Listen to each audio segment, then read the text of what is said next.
Good evening. I'm Bruce Goldstein. I'm the chief of the Monitoring and Enforcement Unit in the NIH Office of Technology Transfer here at the NIH.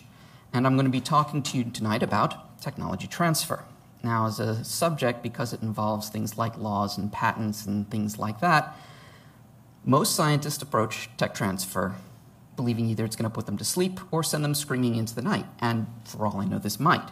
But the reality is, these days it's very rare that you have a scientist who can work exclusively with people within the organization, not need to collaborate outside. And particularly if the goal of your research is, in fact, to develop a product that will ultimately benefit the public health, you're going to be interacting with a company in particular. So tech transfer is a necessary step.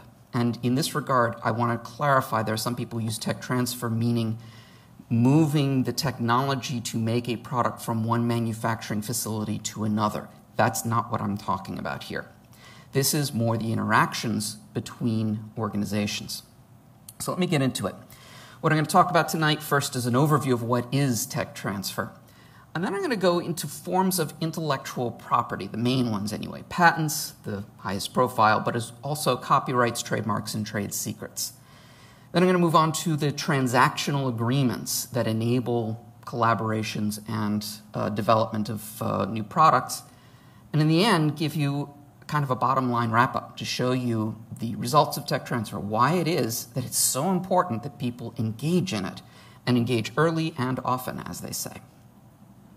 So what do I mean by tech transfer? Well, first and foremost, it is the authorized exchange of ideas, confidential information, materials, and/or intellectual property rights between or among laboratories, and it can be from any party to any other party. And the purpose is to facilitate further research and enhance the development of commercial products, some form of adding value that supports the laboratory's underlying mission. That's a rough definition for what tech transfer is. Obviously, in different contexts, you'll find more nuanced definitions. Why do we do it? Well, let's take a step back in time. The U.S. government funded research after World War II and up through 1980. And at least in the public health arena, we couldn't point to a single product that came out of a discovery made in a federal lab or with federal funds. There wasn't one. And when we looked at it, we realized that it costs hundreds of millions, now billions of dollars to take ideas and turn them into new drugs and vaccines and the like. Why would anyone invest that money if the moment they get to market, someone else can copy?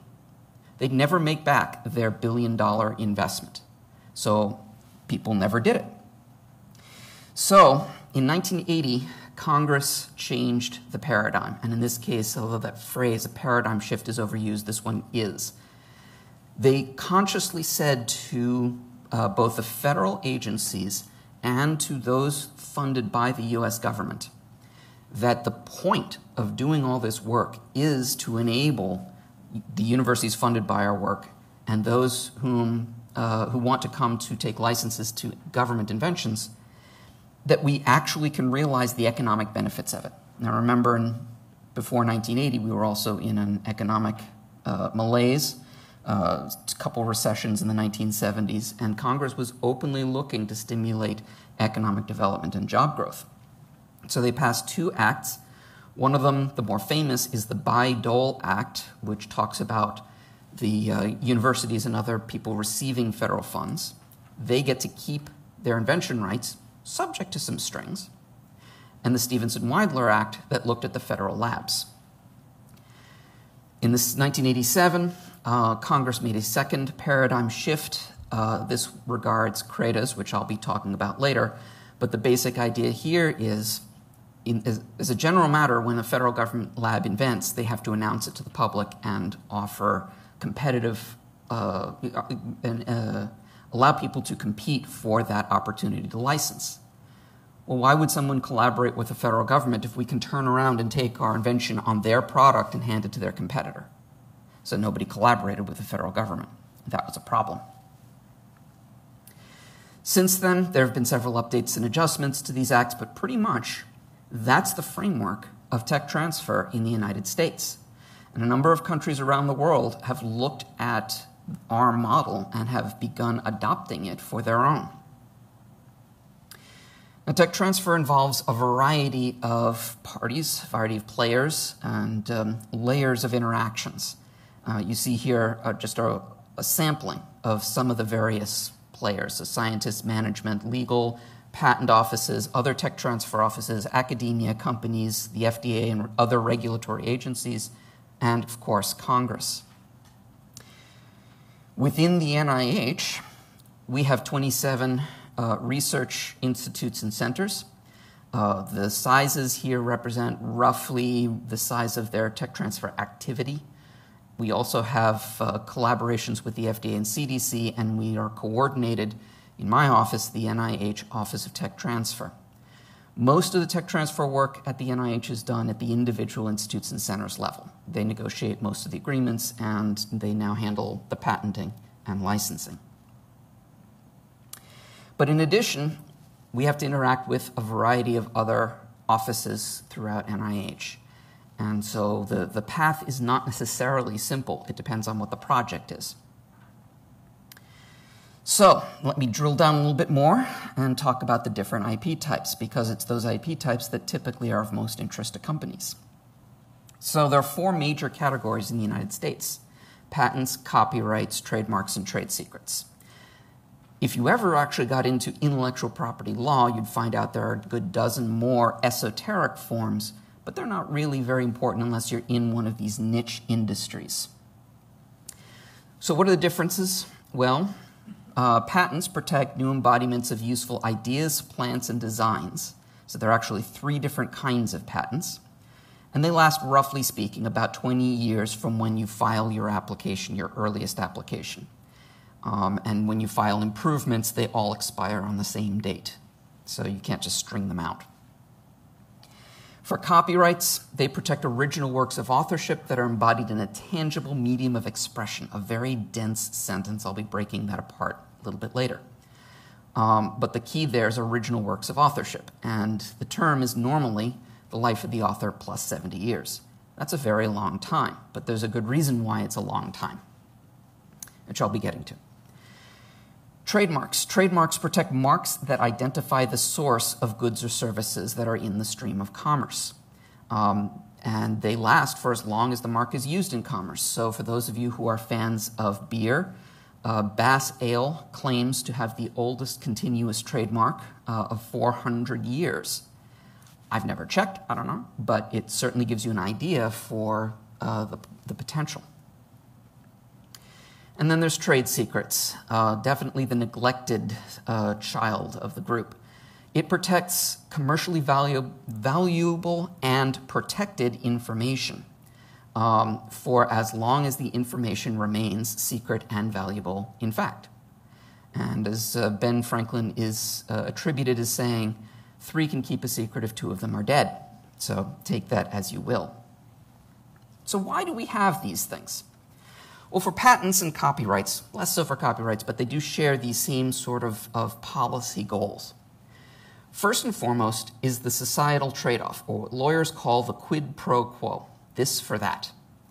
And the idea is that the creator gets a measure of exclusivity, an opportunity to try and make a profit on their work in exchange for revealing everything. No cards left hidden. Everything is put in the public arena. And we, the public, benefit from that. Yes, we have to pay higher prices, but we learn.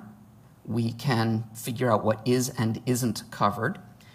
We can design new things or design around so that it doesn't, so it isn't covered by the patent. And perhaps, arguably most important, we have a date when we know the patent will expire. And when it does, we can freely copy it. Without a patent system, and to a lesser extent without a copyright system, we have plenty of evidence in current economies as well as historical economies. When you don't have a patent system, people don't disclose their inventions. They keep them secret. So we actually do get a very, very valuable benefit by encouraging that disclosure. We also do these patents and copyrights as kind of a fairness thing. Walmart is an easy target, but it can be applied to any number of companies. The idea is a garage inventor has a hard time getting to market and getting the customers to know that the product exists. Walmart can bring their cheap labor, channels of trade, advertising, and all the various things that a huge multinational can bring to bear. But from the public's perspective, all Walmart's really bringing is a lower price. The inventor or the author created something of true value. And so as between the two of those, we kind of think that the inventor or author really should at least get the first crack at the profits. Finally, and this is certainly hotly debated, the weight of the predominance of economic studies shows that those countries with strong patent and copyright systems, it correlates very directly with economic growth. There are studies saying the other way, and you'll get people who will get into very heated discussions over it. That's not the point. That's really, I bring this forward as saying it's one of the major reasons why we have a patent and copyright system. Trademarks are altogether different. Marks help the marketplace figure out who's selling what, and I'll be talking about that, but it's essentially a form of consumer protection, a way to make sure that the market is an orderly place. Trade secrets, well, the point of it is really just to stop people from behaving badly in the corporate arena. I mean, we the public gain no benefit whatsoever from a company keeping a secret. But we do gain a benefit by having rules in place that say, yeah, but your senior vice president can't steal the recipe book and go to a competitor. So we basically are protecting theft, unfair competition, things like that. What about owning data? I hear that phrase a lot, and unfortunately I hear it from people who really know better. It's, in my mind, a very sloppy phrase, and it's not really correct. Because to own a thing really means you have the raw power to exclude others from it, either because of a physical barrier, you've got it secreted away somewhere, or, and this is the big one, you can walk into a court and say, Jane took my stuff, and the court will say, yep, that is your stuff, Jane took it, Jane, pay money, or give it back, or stop doing that, or whatever it may be. In other words, the court has to recognize you own that thing. Well, Congress created patents, Congress created copyrights, and so forth. They've never created this ownership of data. I don't know what that is, and certainly just metaphysically, you stop and think about it. Once a piece of information becomes public, you can't get it back. And you can't necessarily prove where somebody else got it. And you certainly can't go to a court and say, Judge, order them to take that piece of information out of their brain and give it back to me. So data is inherently unownable, but people do use it. What I think that they're really trying to say is they own the patents, copyrights, and trade secrets that are embodiments of that information. But nobody owns data as such. So let me drill down a little bit further and talk about each of the various types of intellectual property. First and foremost, patents. This is the one that gains 90% of the attention.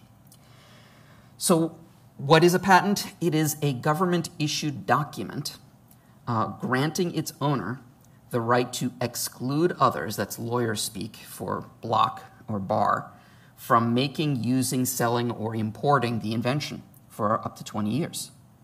Now notice something. Making, using, selling, or importing. Only one of those necessarily involves money. So you don't have to sell a thing to infringe a patent. In fact, nothing in there says you have to be aware of the patent in order to infringe it. That's a very broad, very powerful right, which is why it's time limited to 20 years. In exchange, the inventor has what's called the duty of disclosure, which you have to come forward and tell the patent office, at least as of the day where you file your application, everything you know. And if you find something later on, I'll talk about this in a moment, you have to come and update your filing. But patents have limits. They're not something you just go out and get. First and foremost, they are very expensive. A back-of-the-envelope calculation would suggest that if you're a large entity and you're going for a patent in the United States, you should be prepared to spend about $50,000 for one patent. If it's a complicated case, it would be more. If it's involving international rights, just involving, say, Europe, Japan, Canada, Australia, countries where a lot of rich people are, you can expect to spend $500,000 on your patent. One patent, one invention. Patents are also country-specific. A U.S. patent is useless in France and vice versa, so you have to be able to file wherever you plan on enforcing your rights. Now, there's a mechanism for you file it first in your home country, and then that becomes a filing in other countries later on, so you have time to hire your local counsel in every country and all that sort of thing. And the other thing is that a patent is not actually a monopoly or a right to profits. People think it is, but it's not. Monopolies and profits are determined by the marketplace. If the market doesn't think your product is worth buying, or if you charge an astronomical amount and they can buy something that's almost as good for pennies, they will. And you won't have a monopoly. You won't have a profit. So a patent is an opportunity to create a monopoly, but they're separate things. Something else to be aware of. In 2011, U.S. patent law changed in a major way for the first time since 1952. All the terms finally became effective as of March 2013. And in particular, we went from a first to invent, so it was whoever happened to invent first, not a race to the patent office, to what amounts to a first to file. So it is a race to the patent office. And that favors richer, more prepared organizations.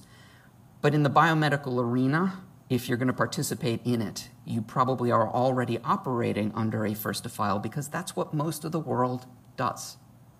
So if you really are planning on developing a drug or medical device and you haven't followed the first to file, you're going to have a hard time doing anything with your patent because, after all, patent is just a document with a ribbon on it. It's the licensing, which I'll be getting to in a little bit, where the importance comes in. Takeaways from this change, however, is that any disclosure can jeopardize patent validity. Now, I'm not talking about disclosures within your own organization, like talking to your lab mates, but talking to your colleague, giving a talk in a conference, hallway chatter. These sorts of things can jeopardize a patent.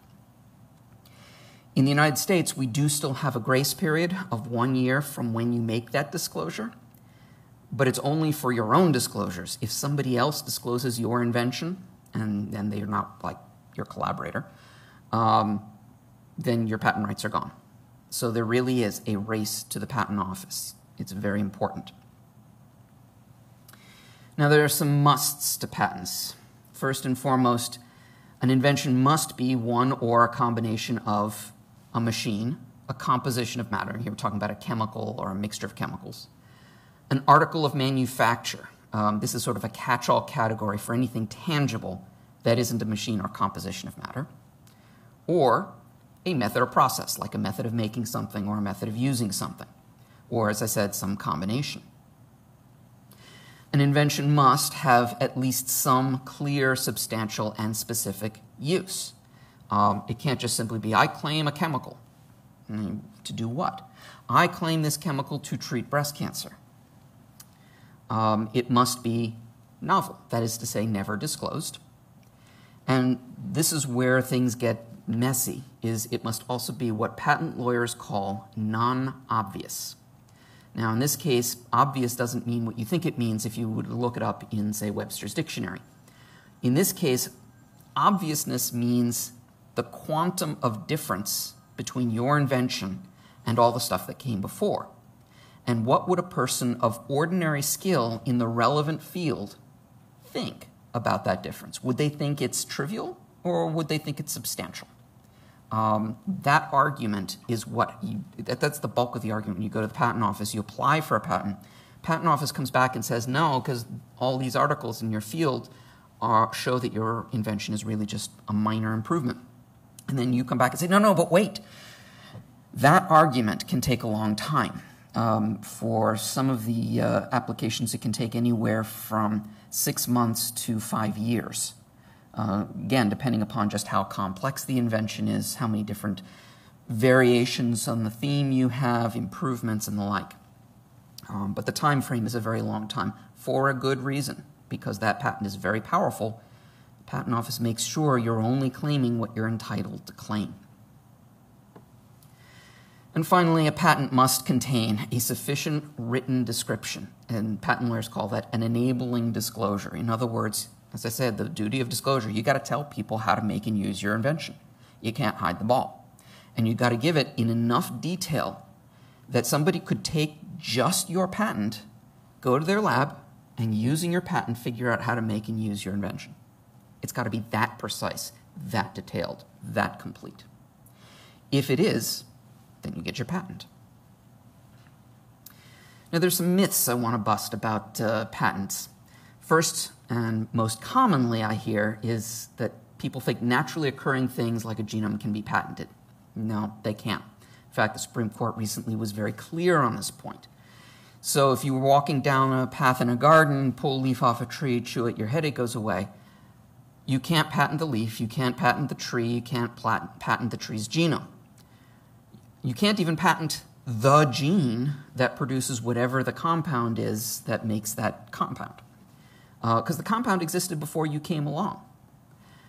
But if you were to take a whole bunch of those leaves, go back to your lab and extract a compound, turn it into a pill, well, that pill didn't exist in nature. That you can patent. Likewise for a gene. If you take it out and put it into a chip so that you can do a diagnostic, well, genes attached to silicon don't exist in nature. Some human came in and created a tool that utilizes a gene. But it's not the gene itself that's being patented. Another myth, the inventor must actually make the invention and it must work as claimed. No, actually, the duty is simply to disclose. If you really can disclose your invention so precisely that somebody can go and practice it using nothing but your patent, the fact that you never did it doesn't matter. You've met your legal duty of coming forward and telling the world. And if it turns out that your disclosure doesn't work, well, you've spent $50,000 on a piece of paper with a ribbon on it that nobody can possibly infringe. So the risk is yours. Patenting requires social or scientific merit, like a publication in Nature or Cell or something like that. No. One of my favorite disclosures, my favorite patents, is an invention to toe clips. So you're on the beach, you might want to doze off, but you're afraid that when you doze, your feet are going to splay open and you won't get an even tan on the tops of your feet. So somebody invented clips to hold your big toes together while you nap. And they patented it. And it's a valid patent. Patent Office doesn't value whether it doesn't determine whether your invention is worth anything. That's for the marketplace to decide, not the Patent Office. So incremental, Me Too, yeah, you can patent these things. Useless tools that are not even as good as things that are on the market, you can get patents to those. Patenting means that it works better than everything else.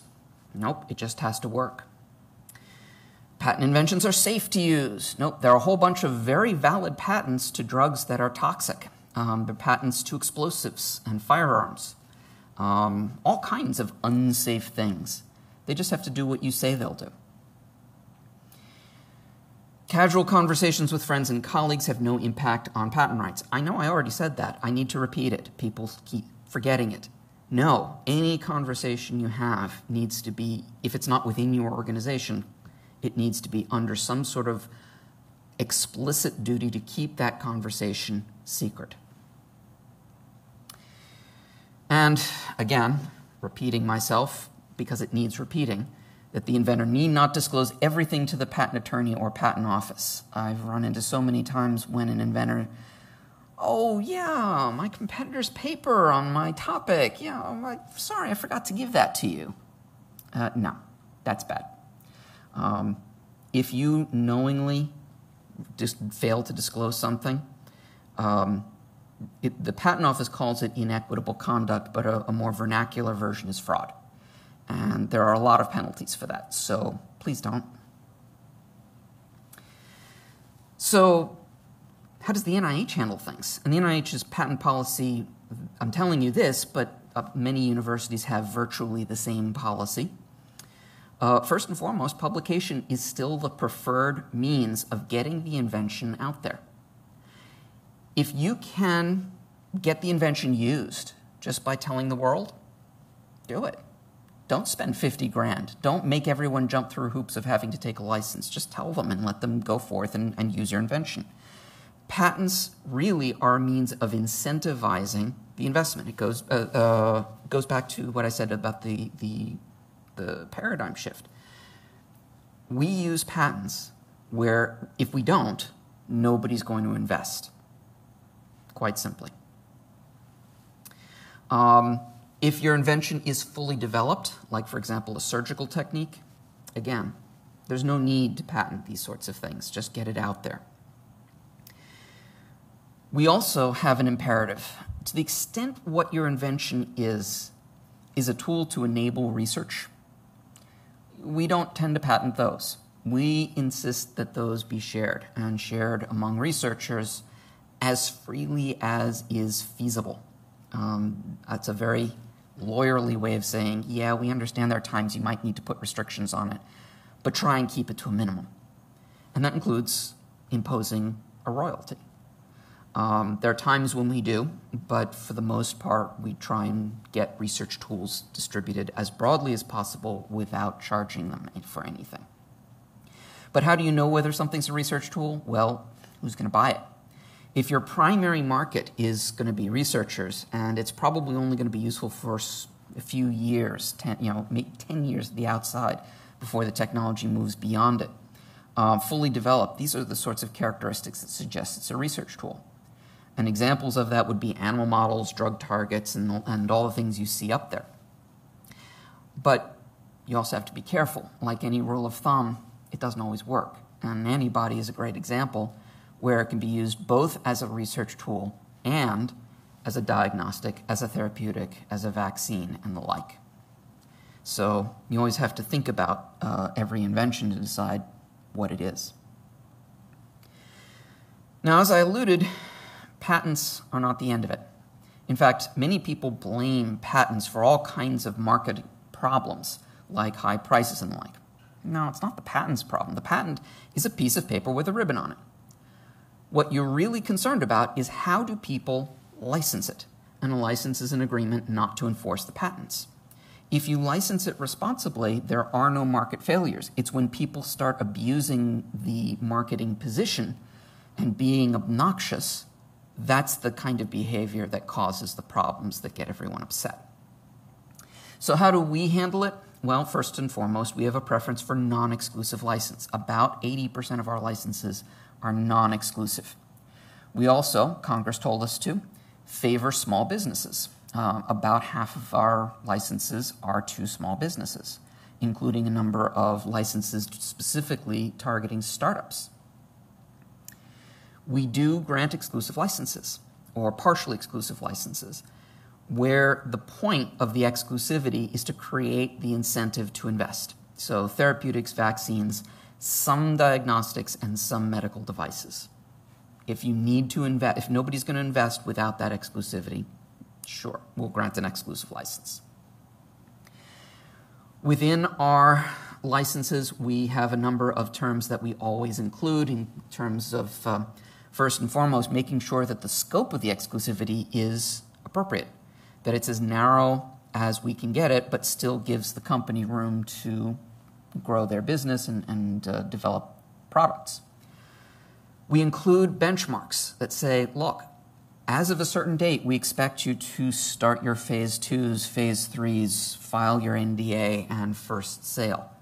or whatever the appropriate benchmarks are. And we make them report every year on how they're doing. Now we'll update those benchmarks based on what the science says, so if we need to extend them, we extend them. But if it looks like they're not making any progress on a particular technology, we have the right to pull it back and try and find somebody else to take and run with it, and we've done that quite a number of times. We always reserve rights for research. That is to say, yeah, we're giving company A exclusivity, but we can give company B the right to do internal research on that particular product. We are required by law to include what's called the U.S. manufacturing requirement, which basically says, look, if you're going to sell product here, you got to make it here. Remember, this, after all, is a jobs creation statute from the 1980s. So Congress was unapologetic in saying, yeah, if you're going to sell it here, you should make it here, U.S. jobs. That can be waived where the licensee can show that they tried to do it in the U.S. and couldn't find anyone, and it would be cost prohibitive for them to create a new facility when they've got one outside the U.S. And when a company is able to demonstrate this genuinely, it's usually better for public health if we let them do it. Oh, I'm sorry, I forgot some of the last one. Royalties, money. The taxpayer funded this research, and the company is profiting. It's only fair that the taxpayer recoup some of that profit, which NIH then turns around and plows into research. And oh, by the way, a piece of that goes back to the inventors as a reward for their invention and coming forward and doing their work to develop it. So that's patents. I'm going to turn now to copyrights, trademarks, and trade secrets. So, copyright. A copyright applies to what are called original works of authorship. And original here merely means not copied. And you contrast that with novelty. And this is what I said way back when patents are 20 years, copyrights are life of the author plus 70 years. Copyright, just as the word implies, is the right to copy. So anyone can write a book on a similar topic or with a similar theme as long as they don't copy your work. That's why you've got such a long period. Your rights are very, very narrow. But what do I mean by original in that case? So in theory, if I grew up on a desert island totally isolated from Western civilization and I wrote a song that word for word and note for note was identical to the Beatles song, Let It Be, I'd get a copyright in my song because I didn't copy it.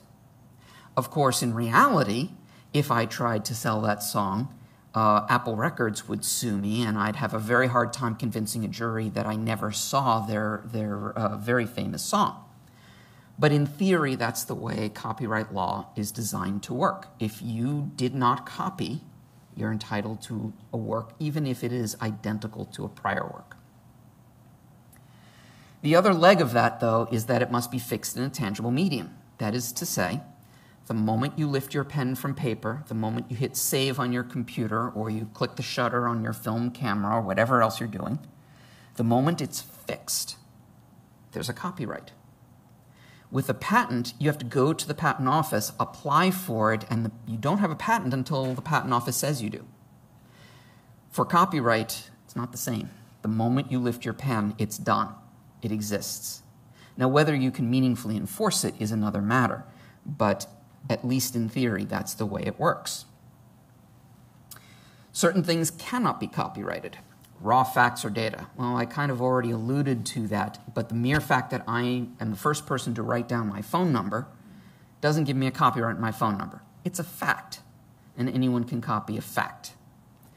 But if I were to create a directory that listed people by their first name, I might get some sort of element of creativity in that directory, but not to the individual instances of individuals' name correlating with their phone number. Mere names, titles, slogans, or phrases, well, first of all, they're considered to be too short to demonstrate any kind of creativity. It's not really a work of authorship. But more importantly, this is the domain of trademarks. And functional aspects, So if you have a piece of sculpture that happens to be a very efficient bicycle rack, you could get a patent to the bicycle rack aspect and a copyright to the artistic elements. And they're protecting different things in different ways. Likewise, you can't patent a book. These are apples and oranges, and it just gets you in trouble. And finally, works by government employees. Most governments follow this rule, not all, but almost all of them. If you are an employee of the government and as part of your official duties you create a work of authorship, it is automatically in the public domain. Note in the United States that word employee is interpreted strictly. So fellows, volunteers, things like that, guest researchers, what governs them is whatever piece of paper they signed as a condition of getting access to the lab. So whatever their agreement is with the government agency. Now, when you own a copyright, I said a patent was the right to exclude others, which means you don't necessarily have the right to practice it yourself. And that's sort of a weird concept. But the idea is, let's say, person A invents a fixed-wing aircraft, person B invents a jet engine. Each of them can block the other from creating a jet aircraft. So that's an incentive for them to get together and package their technologies and let one of them go forward. But each can block the other from the most commercially valuable form. Copyright is an affirmative right to copy.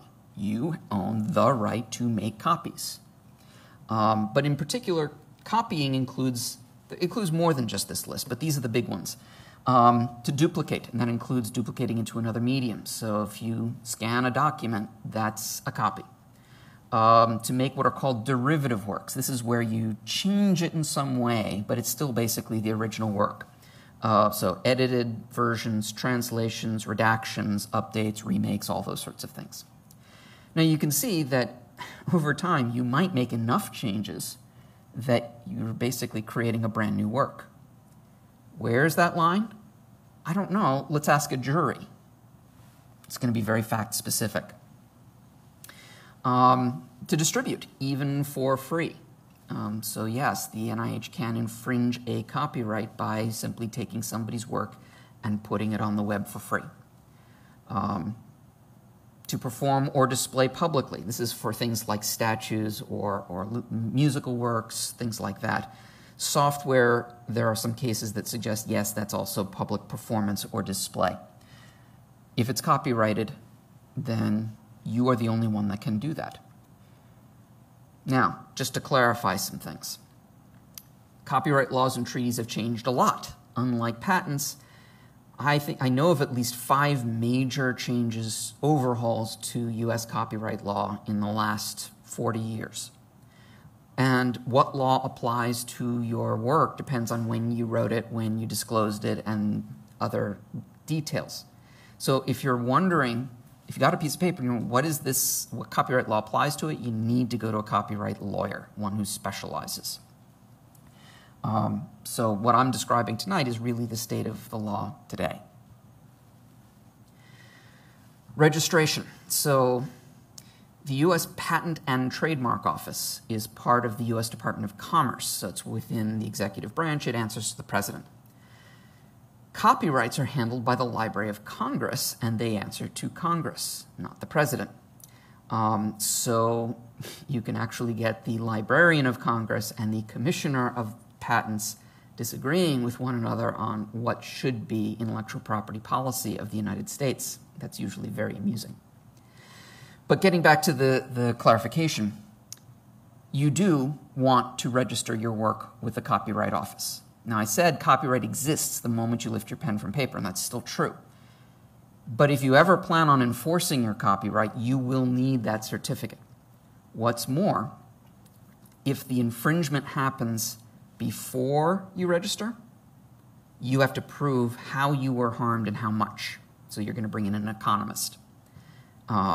With copying that happens after registration, you can still do that, but you don't have to. You can simply say, Judge, pick a number. And the judge will look at the infringer and will say, you're going to pay $20,000 per copy, or whatever the judge says. And there's a range of between, I think it's $250,000 and $30,000 per copy.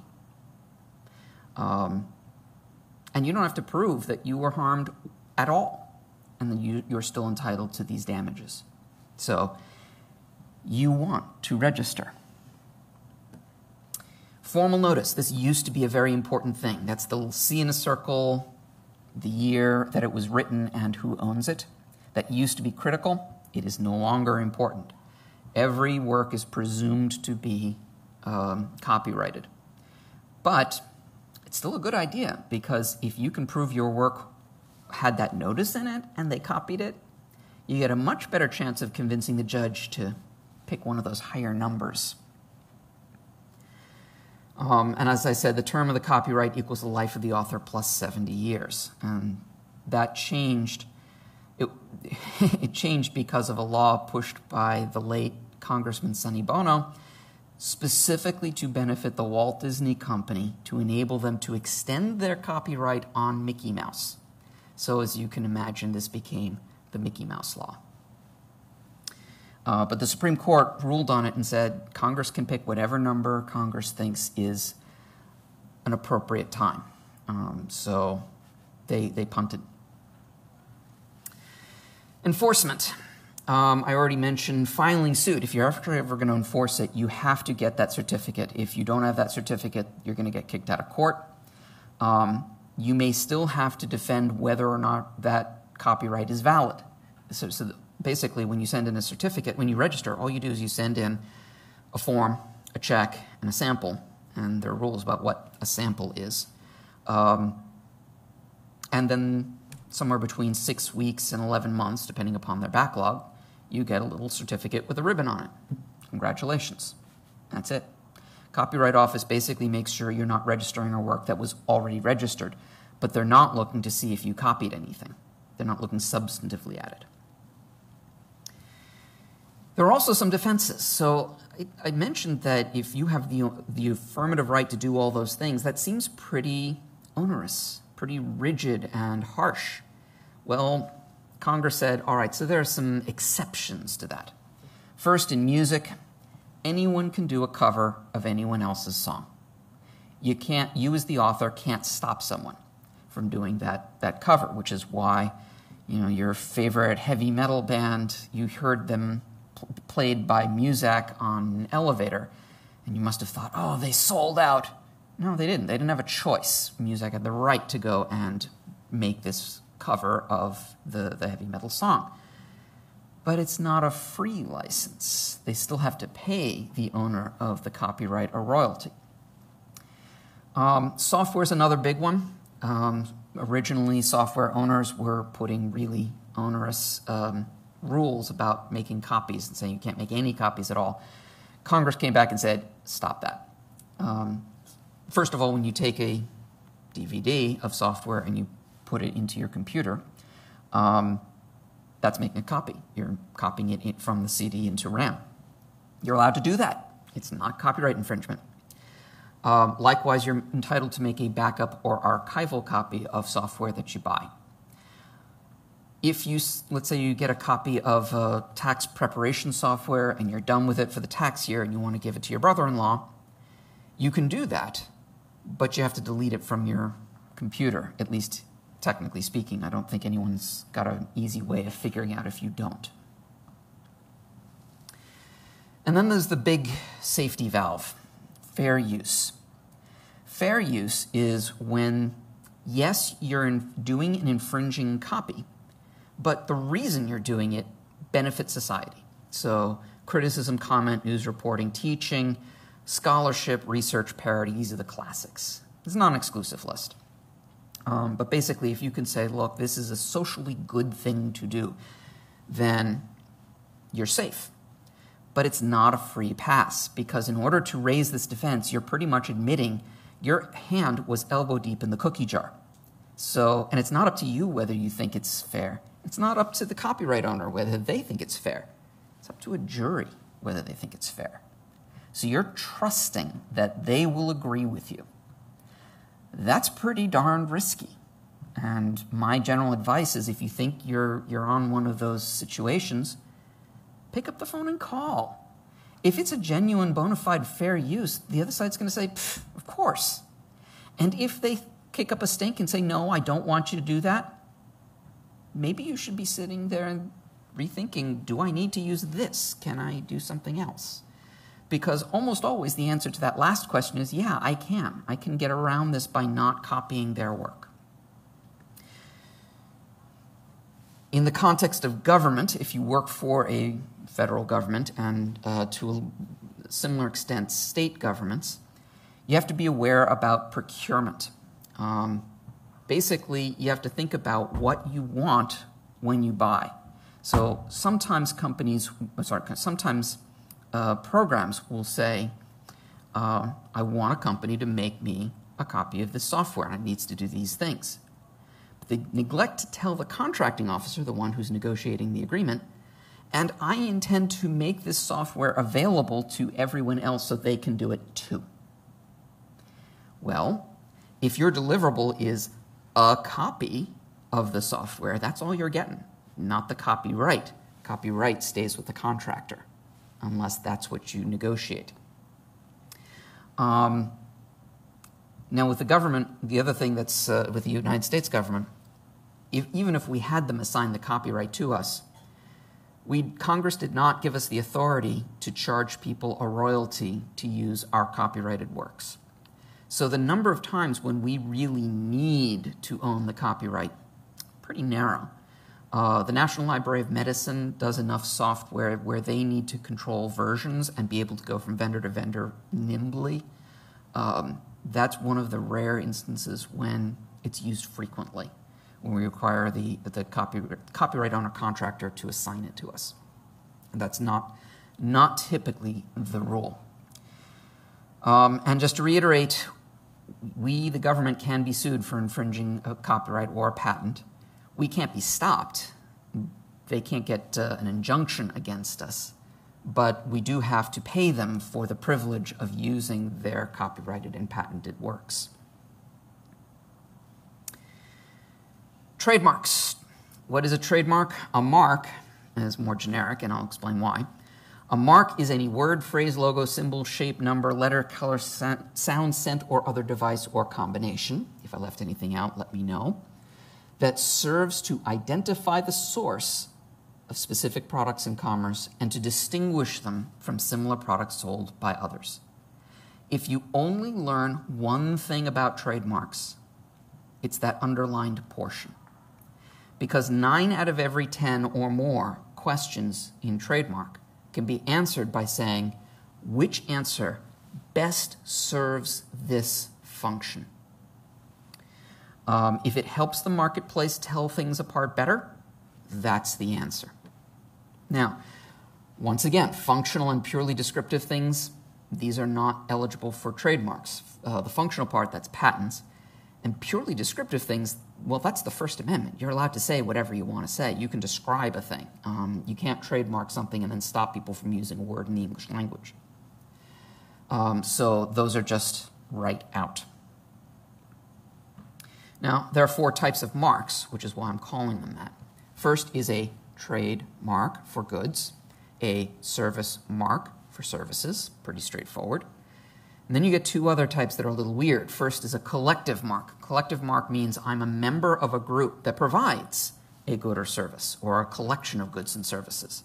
So if you're a grower of citrus in Southwest California, or you are a garage in Rhode Island and you perform the services of the Automobile Association of America, then you get to use that logo. And certification marks. These are marks owned by one organization and certifying to the market that another organization's products meet some sort of threshold. So Florida's Best Orange Juice can put that sunshine tree on their orange juice containers because the state of Florida verified that the oranges that made that juice came from the state of Florida. Okay, so it's owned by Florida, used by Florida's best. Underwriter Laboratories for electronics, Idaho Potatoes, you get the idea. I also want to take a side bit and talk about that R in a circle. Now I said for copyright, the C in a circle, and yes, there's a P in a circle for patents.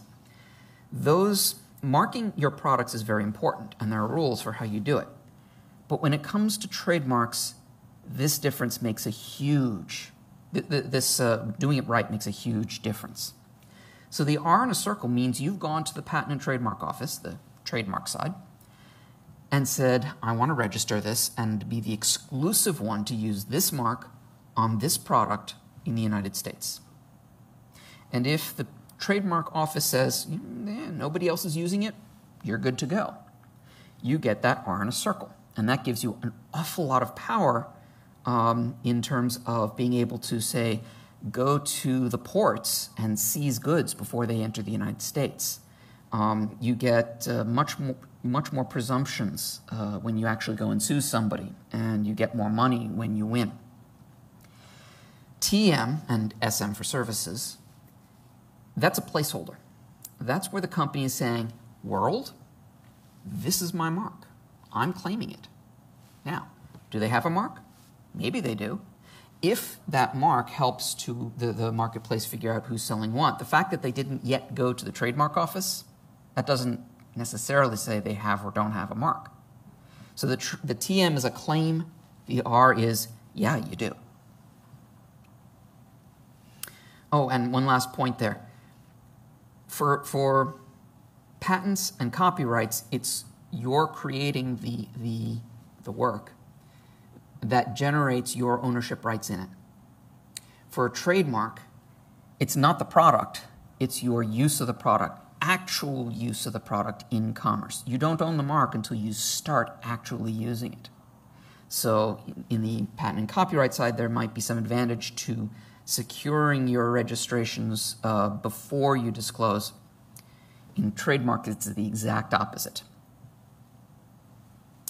So why get a mark? Well, first and foremost is this policy point. I know you can read, but it's worth repeating.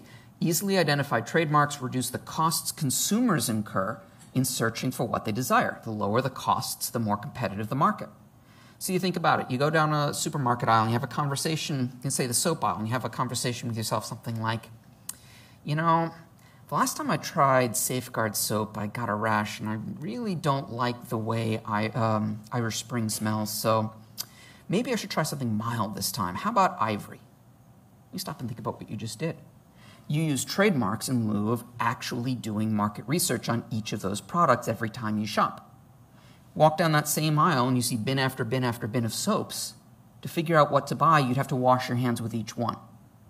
That's not efficient. It's a royal pain. So merely having the placeholder of the mark helps you figure out, well, what are the criteria that I want? And whoever made this bar the last time is the same one who made it this time. Makes it much easier to do your shopping.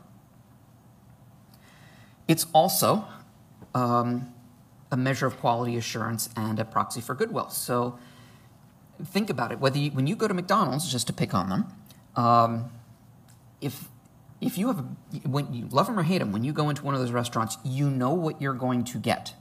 And it's in McDonald's interest to make sure that it never drops below that threshold of quality anywhere. Because if you were to walk into a McDonald's and see roaches all over the floor, you're not going to a McDonald's anywhere. And McDonald's corporate knows it. So they're going to make sure that anytime a product bears their name, it meets their standards. Whatever those standards might be fairly low, but it at least meets those. And finally, and I do this because where you hear about trademarks in ordinary parlance is when McDonald's, again to pick on them because they're easy, sues John McDonald, who wanted to open the McDonald's law firm in Wichita, Kansas. And you think, wait a minute, it's this guy's last name. Why can't he open a business that bears his own name? Well, this really applies more to the most famous of marks, but even for some lesser famous marks, the idea is, let's say McDonald's overlooks it. And they overlook the McDonald's dry cleaner, and the McDonald's this, and the McDonald's that, and sooner or later you go into your freezer aisle and you see McDonald's frozen waffles. Did that come from the restaurant, or did that come from somebody else? The power of that mark was diluted by you allowing others to encroach on the distinctiveness of your mark. So a mark owner actually has a duty to watch the marketplace. And if somebody is getting anywhere near, they have to say, stop. And then they can, sometimes you can argue it out in the patent office in an administrative hearing. It doesn't always go to court. But the McDonald's case is unusual in that, who's going to confuse McDonald's law firm with McDonald's restaurant? No one. But even there, they are so famous, and that mark is so valuable for being famous, valuable to the marketplace, we're going to let them enforce it. But notice something. Each of these three policies, they benefit the market, not the mark owner. It's not a reward for having created it. There's no fairness in letting the first entrant to market have the first opportunity. None of that. It's all about protecting the consumer. And so when you see lawsuits over trademarks, the owner of the trademark is always posing as the white knight defending the interests of the marketplace. Just the nature of the beast. So, last of the four types are trade secrets. In the United States, I need to clarify that trade secrets, there really isn't any federal trade secret law, national trade secret law. It's done by the states. Each of the 50 states has its own unique version. Now, they're very, very similar, but there are unique differences, so you always need to know where the breach occurred, and that's where the law, you need to find out what the law is there. So what I'm going to describe is kind of a generic, average topic, an explanation of the topic. But it's a very large grain of salt. So the general idea is a trade secret is information that first and foremost is secret in fact. Now this doesn't mean absolutely secret. It means that your competition can't just go to look it up somewhere in a public database or library. It also has to have economic value.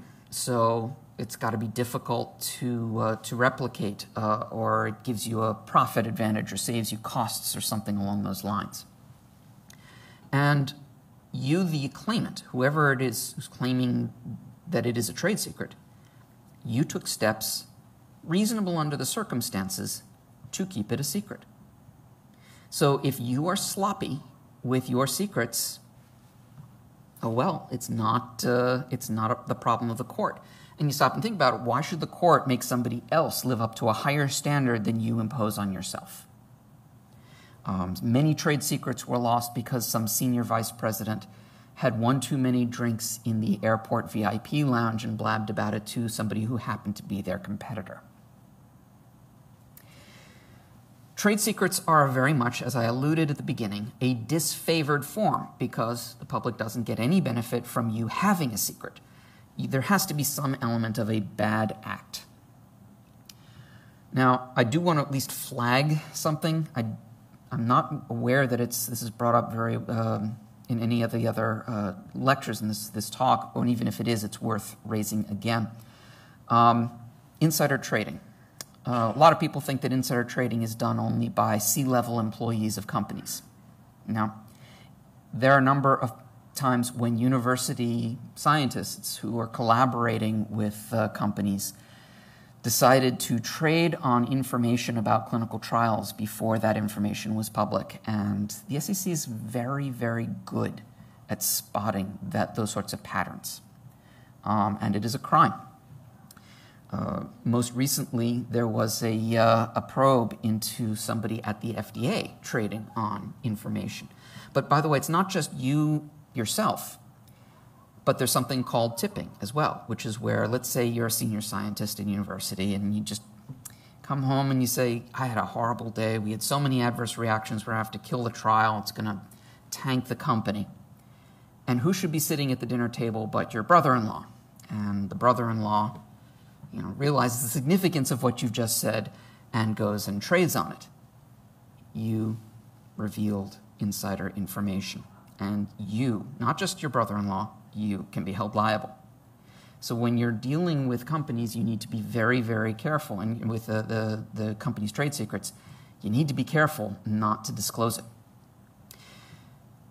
For those who work in the United States government, it's also a crime to knowingly disclose a trade secret. So that's another layer. But there's a trap, because we also get requests under what's called the Freedom of Information Act, or FOIA, where basically any document in the possession of the government is presumptively disclosable. So if a reporter comes asking for all documents related to X, presumptively we've got to give it out, unless it fits within one of these exceptions. And one of those exceptions is a trade secret. But you have to be careful. And so the way this tends to play out is that companies give us information and they may or may not stamp it confidential. Do you know whether that is something that needs to be kept confidential if a FOIA comes along? Will you remember 5 years from now? It can be a trap. Something to be aware of. So as you're approaching these sorts of interactions, take the obligations of confidentiality very seriously. So that's what intellectual property is. And I'd like to spend the last half hour of the talk going over what are the transactional agreements part of it, which is actually where the rubber meets the road. And then wrap up by going over some of the results of tech transfer, at least for us at the NIH. So why bother? First and foremost, these sorts of agreements, they accomplish a variety of things. First, they authorize you to share information and materials. Sometimes scientists forget the materials aren't theirs, it's their employers. And this is formal permission to say, yeah, you can share it with so-and-so. It authorizes collaboration. Sometimes that's a very important statement. It avoids damaging patent rights. I already said you need to make sure that you can collaborate, you can talk to one another freely without worrying about damaging your patent rights. Well, these agreements will protect you. Clarifying expectations, avoiding misunderstandings. A lot of collaborations you need to actually agree who's going to do what. And what are the rules for, I want to go publish my paper. How much lead time do I need to give you to look it over and decide, do you need to file a patent application? And oh, by the way, at least for the NIH and those we fund, it's the NIH's expectation that people do engage in tech transfer specifically so that the fruits of our research actually benefit the public. It's not all about the research per se. It's about actually making a difference. I know that for many people that's kind of a duh thing, and yet it's important to repeat it because it's easy to lose sight of it. So, categories. The first category is the confidential disclosure agreement. Sometimes it's called a non-disclosure agreement, or NDA. I don't like using that in the biomedical arena for the obvious reason that it can be confused with a new drug application. Acronyms. Material Transfer Agreement, or MTA, Clinical Trial Agreement. For the government, we have the Cooperative Research and Development Agreement. I'm going to be talking about that shortly. The similar version of the CRADA for universities is known as a Sponsored Research Agreement. Before I dive into the details of these various categories, I do want to warn about some traps. Early in my career, more than later, I ran into many scientists who, they get annoyed at the pointy-headed bureaucrats who slow down their research, and they just go ahead and sign whatever piece of paper gets shoved under their nose. Well, here's the thing. If you do that, you're personally agreeing to do what that's saying. You're not binding your employer. And that means you're opening yourself up to suit. You can lose your entire savings, and there are people who have. You can also breach your employment agreements and get fired for it. So you're taking a huge risk, and an unnecessary one, because really the tech transfer people, the experts there are there to make it such that these agreements aren't going to compromise your rights. They're going to protect you. That's their purpose. Indemnification, that's one of these things that shows up time and again in these agreements. And if you're not familiar with it, that's a fancy word for you take the place of somebody else should they get sued. And here's the scenario, and this is not that far off from what actually happened. Intramural clinical trial, they were in the recruitment phase. They had some potential patient that they were interviewing. They said, wait here, went down the hall. And this was at a time before high security, and it was done actually right in where the labs were. So the prospective subject got up and was thirsty and went down the hall, walked into a lab, saw something that looked like a glass of water, and drank it. Now, this particular individual was lucky. It was a beaker of something that was relatively harmless, so they weren't actually harmed by it. But you can imagine that this person might be injured, and in our lawsuit-happy culture, they sue everyone. Well, if you signed one of those agreements and it has the word indemnification in it, if this idiot sues the company that gave you the materials, the company's going to turn around and say, hey, you agreed to indemnify us. That means that you have to take our place in this litigation. You get to pay for our lawyers. You get to suffer the consequences if we lose. Congratulations. Indemnification is something we try very hard to get out of our agreements. Except, of course, when a company is using our stuff, sometimes we'll ask them to indemnify us, because companies have insurance for exactly that purpose. But that's a very narrow exception to the rule. Undue or sneaky confidentiality restrictions. This is a very old story, but it was the dramatic one that got people's attention, and so I continue to use it, even though it's quite outdated. Back in the 80s, Dr. Betty Dong, who was then at the UCSF, wanted to do a study of Synthroid against the pig thyroid extracts that were grandfathered in and had never gone through rigorous clinical trials because they'd been on the market since 1910. And everyone thought that Synthroid was going to knock the socks off these pig thyroid extracts. So Boots Pharmaceuticals was the company at the time. They did a clinical trial agreement, and this was before the days when we had well-staffed and trained tech transfer offices, and the overworked general counsel at University of California said, sorry, you're on your own. So Dr. Dong just signed the agreement. They did the clinical trial, and sure enough, it had no major benefit over these other preparations. Wow, so she started writing this up. And Boots dragged its heels, and they objected to this and that, and they basically strung her along for months and months until finally she realized that's exactly what they were doing. So she prepared a manuscript and said, I'm just sending this to the Journal of the American Medical Association. You're free to publish your own. So she sent it in. And Boots pulled out that clinical trial agreement and said, you agreed not to disclose any of those research results without our permission. And that was a clause in there. And it wasn't an obvious clause where they did it. But in hindsight, the general counsel said, we authorized you to sign it, so we're bound by it. And they backed Boots. And so Dr. Dong was forced to withdraw the manuscript. Well, this got the attention of the editors of JAMA, and they started trying to convince Boots to let it go. And it actually took the intervention of then Secretary of Health Louis Sullivan to basically convince Boots to allow the publication to go forward, but on the condition that Boots got to publish their rebuttal before the original article came out. And if you were to Google this, you'd find the whole story. It was a huge disaster.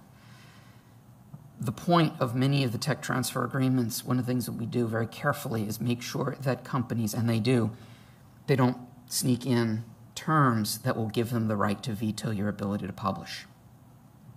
Reach-through rights. This is something that many people at first blush think is kind of fair. So the company gives you a drug, you invent something better, why not give the company rights in that later invention? After all, you wouldn't have discovered it but for that generous gift of the original materials.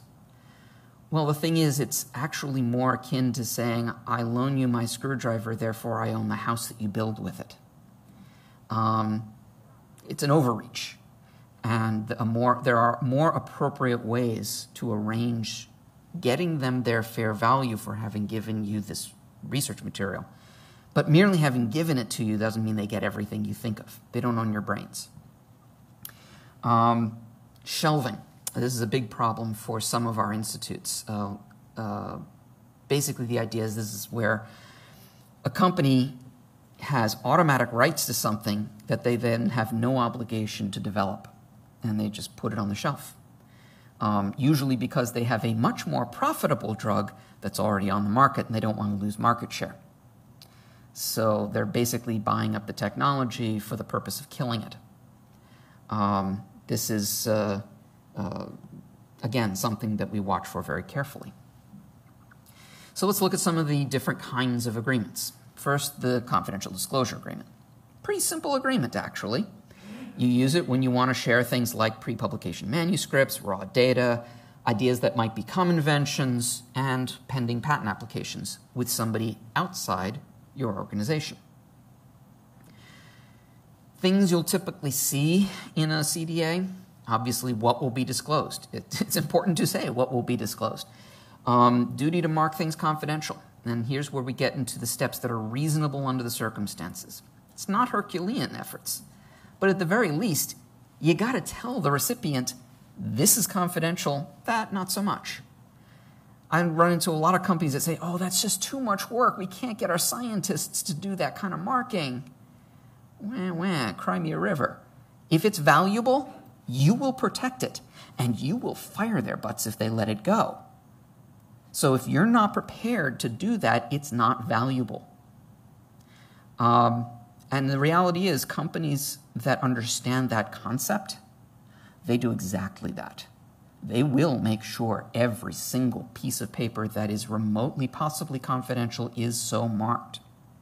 They will require that if there is an oral disclosure of information, that it get reduced to writing within a specified time frame, 15 or 30 days, and that get marked confidential. Companies that don't do that, there was actually a recent court case that said, hey, if you can't be bothered, it's not a trade secret, you're out of luck. So don't be surprised if you run into that. Exclusions. Just because they hand you a piece of paper that's marked confidential doesn't make it so. So if they were to take the New York Times and stamp it confidential, that doesn't make it confidential. So you need to carve out things that everyone agrees, all right, that stuff's not confidential. Stuff that has to be disclosed by law, for example. Good example. How long you have to keep it secret. Secrets don't remain secret and valuable forever.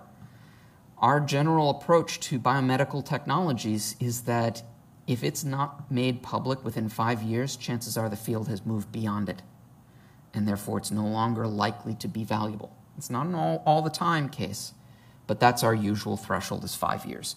And what we do is we say, look, if you come back 5 years from now and tell us, yeah, this is still secret and valuable, we can extend the agreement. But we don't make promises longer than that up front. And we also will include terms that say, we can show you the confidential information, but you have the right to publish the results of the research that might happen down the road in light of our confidential information. That said, we get to look at your disclosure to make sure you're not disclosing our data, and that's perfectly fair. Material transfer agreements. These are used to authorize non-sale transfers, non-purchase, acquisitions of research materials for basic research. It's not appropriate for clinical work. That I'll get to in a moment. One of the things that catches some people by surprise is that you're not supposed to retransfer, share it with anyone else. You're supposed to go back. If somebody asks you for a sample, it's not your stuff. It's a loan, effectively, that you got from them. So you need to send the requester to the original source. Obviously, you can't use it commercially. For government labs, obviously the MTA can't be used to avoid laws that deal with procurement and ethics. And what's more, this is not a new concept. There's been policies on this dating back to the 60s, but starting in 1999, NIH has made several very explicit policies, written policies, that talk about sharing of research materials, how you're supposed to or not do it. There are some major types. I'm not going to go into the details of them, but it's important to understand that you will see some of these variations as you start working with your tech transfer office. It's important to note also that different institutions have said, that at least among, if you're sharing it with an academic lab and you use an unmodified simple letter agreement or an unmodified UBMTA, you, the senior scientist, do have authority to sign it without going to tech transfer. Most organizations, they're more hesitant than that, but at least you need to be aware that that is sometimes the case.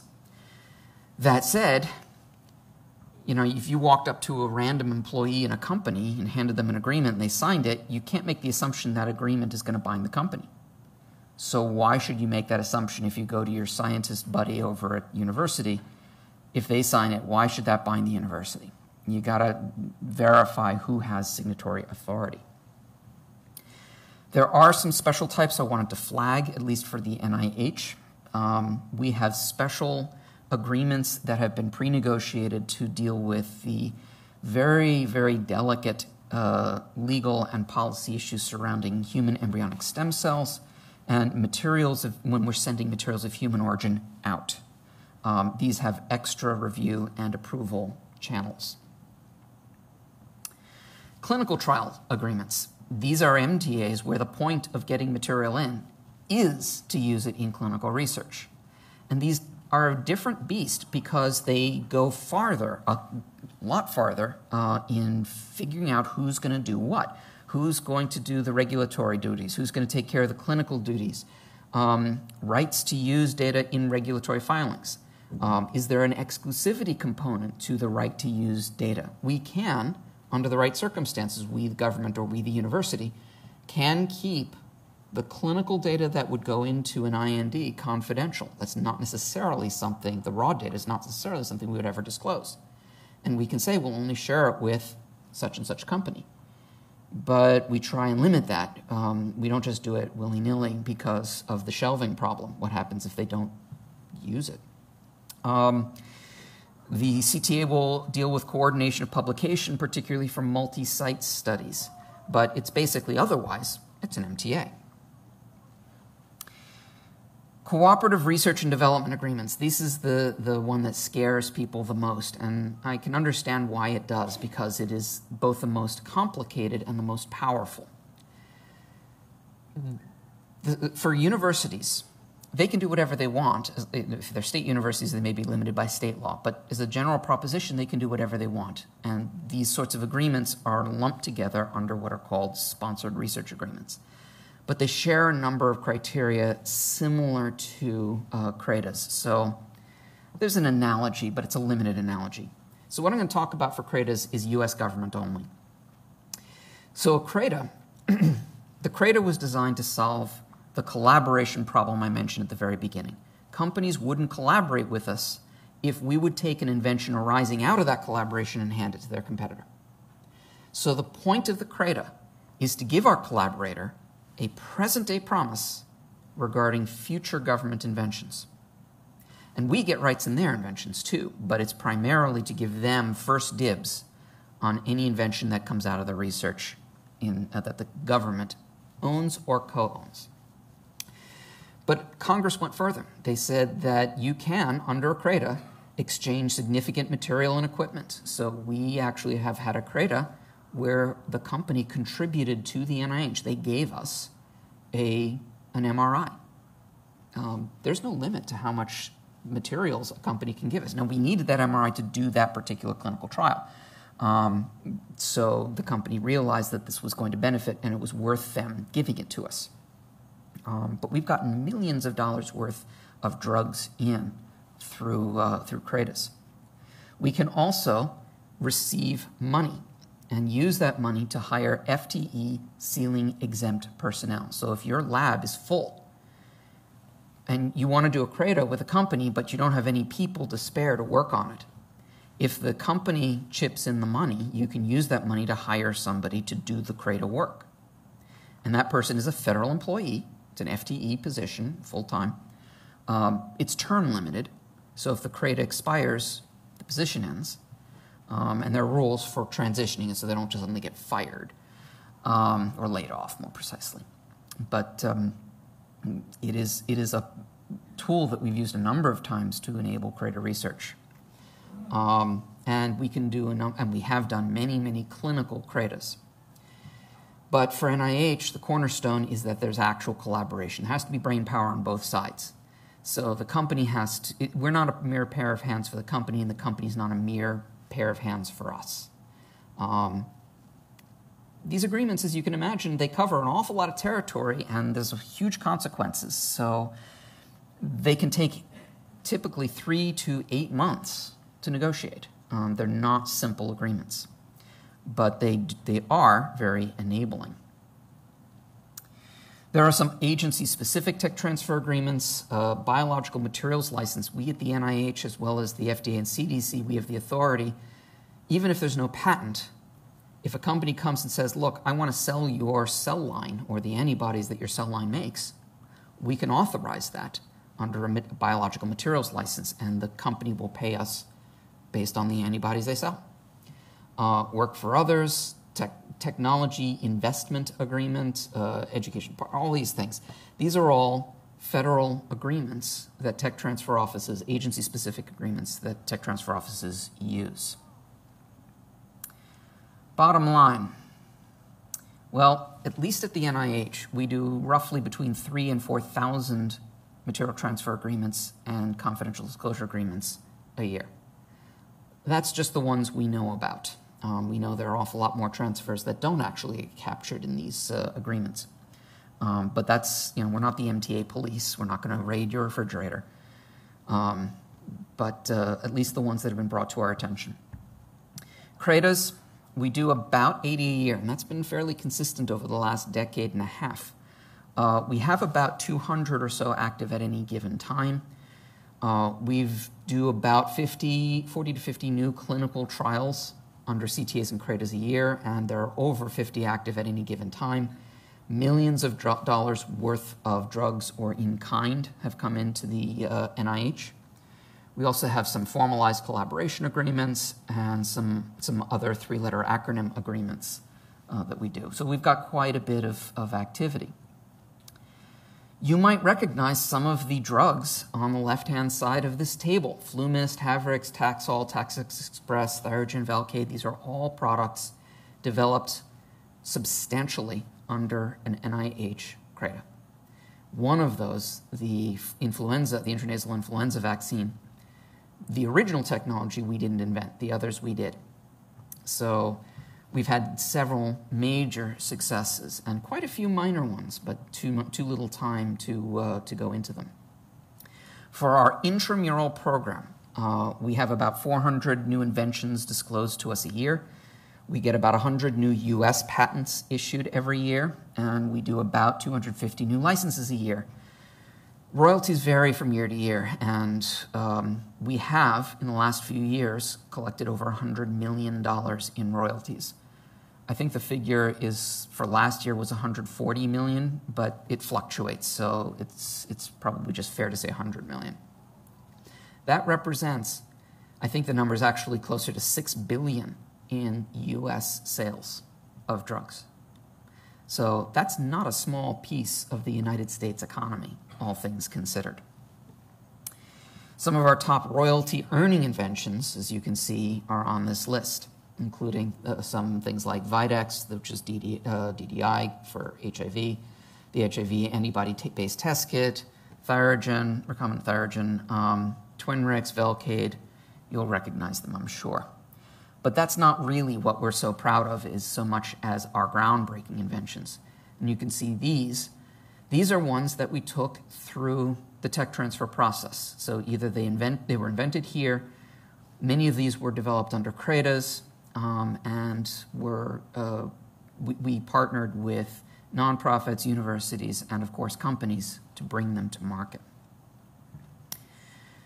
The economic impact of tech transfer from all sources, this is not just the NIH. About 5,000 US new companies are formed directly from tech transfer activities in the United States. About 1.6 new companies per day, and we estimate about 300,000 jobs directly created because of tech transfer. We conservatively account for about 200 billion. This is now including all the technologies that come out of, say, NASA and Department of Energy, as well as our universities. This is over 200 billion of the U.S. gross domestic product. A return on investment, one economic paper estimated that when Congress invests, it's the equivalent of getting a 30% return on investment if you bought a stock. It's better than the stock market by a long shot. And I'm constantly amazed that we have to remind them of this multiple times a year. For the NIH funded research, public perception, the public perceives government productivity and companies. They think companies are so much more productive than the universities, than government. It's actually the exact opposite. We are more efficient than companies. 32 U.S. issued patents per $100 million worth of investment. And the mean is, for the U.S. biomedical sector, it's about 2.5 patents per 100 million. High quality, this is forward citations per patent. High impact, for every dollar spent, we can say there's a $2.21 economic growth. And our university partners have similar studies for that sort of data. You can see that in this publication. Public sector research has had a disproportionate impact on the biomedical sphere in particular. 9% of all NDAs resulted directly from public sector research. 13% of all new chemical entity NDAs started at one of the public sector institutions. 20% of all priority review NDAs, 90% of all NDAs for new indications, 90% originated with public sector. And the NIH is among them the most prolific discover and co-discover among all of the public sector. So, pat on our back. And patent licenses created as another tools are an essential part of moving these ideas from the bench to the clinic. So I thank you for your attention, and I'm available for questions. So if anyone in the room has questions, I'm available, or you can contact me on the last slide as well. Sir, you have a question? I'm not sure if the question is relevant, but can you touch upon software, especially with the public domain versus open source? Okay, so software is a very, can you clarify about software, various aspects about it? Software is a complicated field, as you can guess. In theory, it can be patented. A method of method of processing data. And if you stop and think for a minute, back before there were spreadsheets, if you really were the first person to come up with the idea of putting data in an array and having the cells talk to one another mathematically, that was pretty impressive. But the number of inventions that are software, the methods of processing data that are genuinely new and useful for a long period of time are few and far between. You think about a cell phone. How quickly is that cell phone going to go away and be replaced by something better, software in the cell phone? If it takes 3 years to get your patent, your software is already off the market.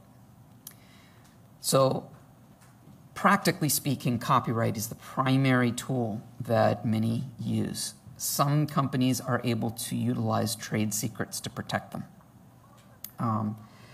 In the copyright arena, there's a subset called open source. And open source doesn't change copyright laws at all. They all still operate the same way. But the idea of open source is that they're going to share it widely and royalty-free. And if you use that open source, there are actually two flavors of it. The more common one is basically, to the extent you share it, you can't claim exclusivity to the work you received as open source. More importantly, there's another subgroup that says, and oh, by the way, if you build on our software or improve it, that becomes open source as well. It's called viral open source. As a practical matter, if you're getting software in from the outside and you're planning on changing the software, you got to know what the provider's rules are as a condition of giving you the software. You may find yourself limited in what you can do. That might not bother you. You might have no problem doing the viral open source. But you got to know about it first, because it could interfere with what you plan to do with the software. So did that answer your question?